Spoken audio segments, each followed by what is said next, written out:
Hindi mo kasi yan, huwag mong intindihang baser.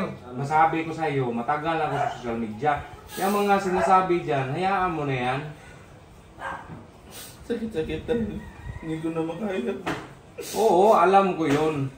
Na hindi ka sanay sa social media. Kaya lang ko ito nagawa kasi. Ano ba yung nabasa mo kasi dyan? Ano daw, wala na daw akong silbi.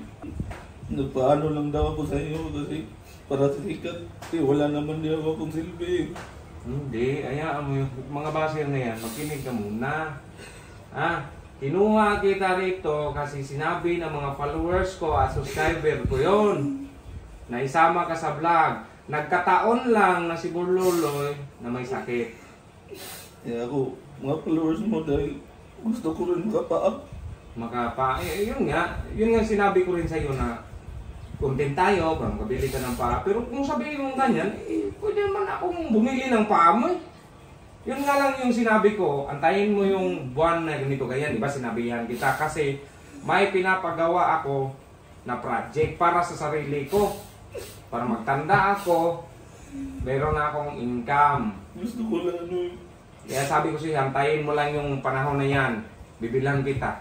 Pero sa ngayon, content mo lang tayo, dahil baka sakali lang. Kaya ako nagsumika mag-content dahil pangarap ko maging makapaa. Alam ko naman yan. Hindi, wala tayong magawa eh. Yan talaga, yan, makinig ka. Ang social media, opinion nila yon. Base pa kaya pangalawa, baser din yon. Ang may mga followers ko, subscriber ko, nagsasabi na isama-sama ka daw sa vlog. Yung tinulungan kita, yung nasa basurahan ka pa, tinulungan kita, isama-sama ka sa vlog. Ngayon, sinama kita sa vlog, merong hindi nakaintindi kasi hindi nila alam kung saan ka galing. Kaya sinabihan ka, wala ka ng silbi, wala ka mang paa, nagpapasikat ka lang dyan. Huwag mo intindihin yun. Social media lang yan. Ang social media, alam mo makinig ka sa akin 2015 pa ako nag-vlog makinig ka. Wala pa yan si Burluloy, ako pa yung una. Ang social media, ganyan talaga yan. Mas mainam na nga may mag-comment ng mga ganyan eh. Kasi dadami yun. Kasi yung mga followers natin, pinagtanggol tayo nun. Mga solid followers natin, solid subscribers natin, yun ang nagpag-itanggol tayo sa mga basher. Hindi ko na kaya talaga.